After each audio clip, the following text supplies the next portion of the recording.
O Daniel Ludwig, nos anos 60, se tornou o homem mais rico do mundo.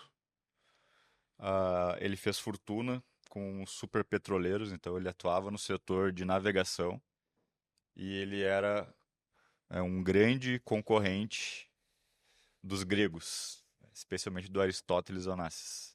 Então ele Grande. fazia basicamente o que o Onassis fazia, para te ver como dava dinheiro, né? Porque o Onassis também Também tinha era. muito dinheiro. É.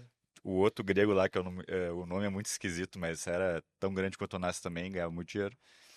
Só que, ao contrário do Onassis, o Daniel Ludwig era um cara extremamente discreto, que não dava entrevista, frugal, né, e que construiu um império no total chegou a 200 empresas em 50 países, né, só essa a de navegação, a National Bulk Carrier, tinha 20 mil funcionários. Nossa. Né? Então, basicamente, ele foi o cara que revolucionou o transporte de petróleo.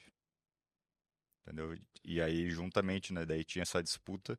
Ele fazia um petroleiro, daí o Onassis ele fazia um super petroleiro, e aí ele foi fazendo navios cada vez maiores para transportar petróleo. Legal. E ali nos anos 70, com a alta do petróleo, né, no choque de 73 e 79, ganhou muito, muito, muito dinheiro. Tá? Além disso, né, do dinheiro que ele ganhou com o petróleo, ele atuava em outros setores também, né? E esse é um dos motivos que explicam o porquê que ele veio para o Brasil. Porque ele não ficou só nos Estados Unidos. Ele tinha mina, tinha uma empresa de sal no México. Ele tinha uma empresa de laranja no Panamá. Ele tinha mina de carvão na Austrália. Aí ele investia em imóveis também, tinha mais de 100 mil imóveis. Ele tinha rede de hotéis. Cara, um gigante. Colossal. Colosso, assim. Colosso mesmo. Nível Rockefeller, Andrew Carnegie e E tal. o Só que. Rockefeller era cliente dele, tu havia É, comentado. exatamente. O Rockefeller, a Standard Oil mesmo, né, depois que se dividiu entre várias empresas, continuaram sendo cliente dele.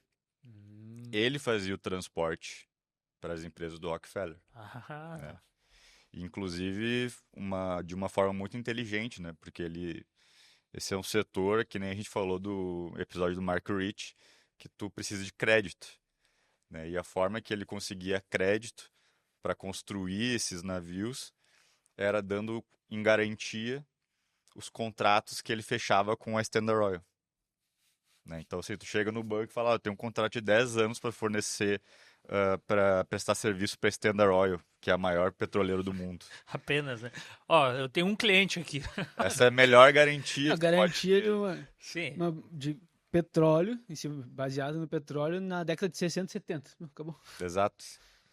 E aí eles né, liberavam o dinheiro, então ele se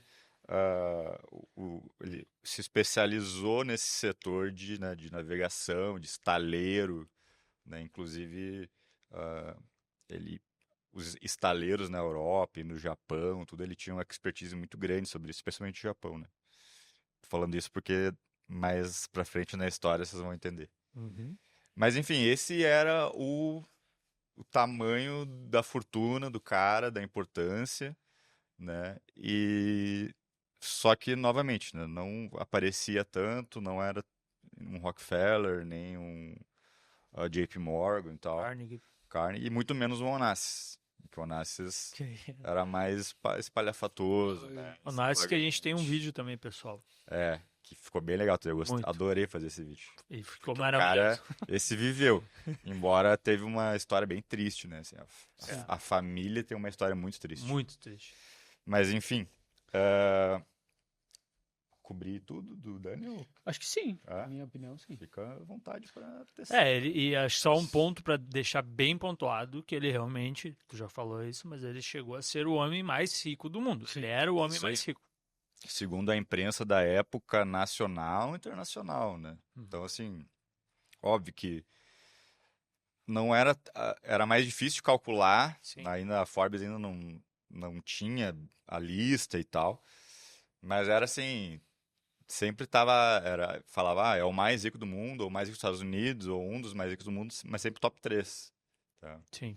E é interessante também que esse know-how de embarcações vem desde do avô dele, né? Então já vivia nesse ambiente de estaleiro, de consertar barco, um cara que vem desse universo. E as raízes, tipo, da fortuna foi na lei seca, né? Tu tava Também tem, na comentando. biografia dele conta que ele chegou a ser preso, porque o pai dele transportava um insumo para produzir a bebida alcoólica ilegal durante a lei seca americana. Ele estava levando para o Canadá e acabou sendo preso. E daí, segundo a biografia, ele dá a mudança de vida dele, que é para fazer outros negócios.